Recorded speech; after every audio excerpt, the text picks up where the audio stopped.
जेल से अइलै मनीष कश्यप स्वागत करहो भैया जी। जेल से अइलै मनीष कश्यप स्वागत करहो भैया जी। फेरो से होइतै अब सबके रलैया जी। हाँ फेरो से होइतै अब सबके रलैया जी। जेल से अइलै मनीष कश्यप स्वागत करहो भैया जी। जेल से अइलै मनीष कश्यप स्वागत करहो भैया जी।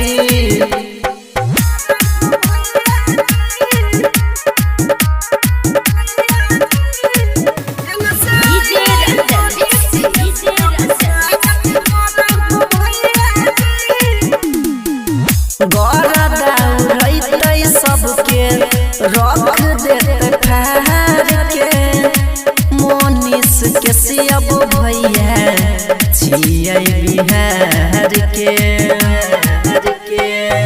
गरा दौड़ै सबके रख देते फाड़ के मनीष कश्यप भैया छियै बिहार के। जनता के खातिर फेरो लड़ते हो भैया जी। हाँ जनता के खातिर फेरो लड़ते हो भैया जी। जेल से अइलै मनीष कश्यप स्वागत करहो भैया जी। जेल से अइलै मनीष कश्यप स्वागत करहो भैया जी।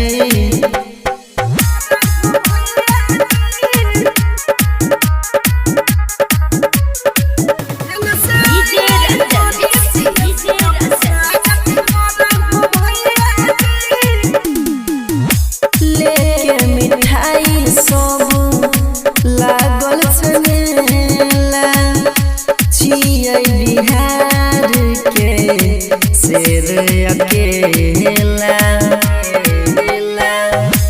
लेके मिठाई सब लागल छनेला छियै बिहार के शेर अकेला। गली गली में सब दीप जलाई जी। हाँ गली गली में सब दीप जलाई जी। जेल से अइलै मनीष कश्यप स्वागत करहो भैया जी। जेल से अइलै मनीष कश्यप स्वागत करहो भैया जी। Recording by Rajeev rocks film Supaul.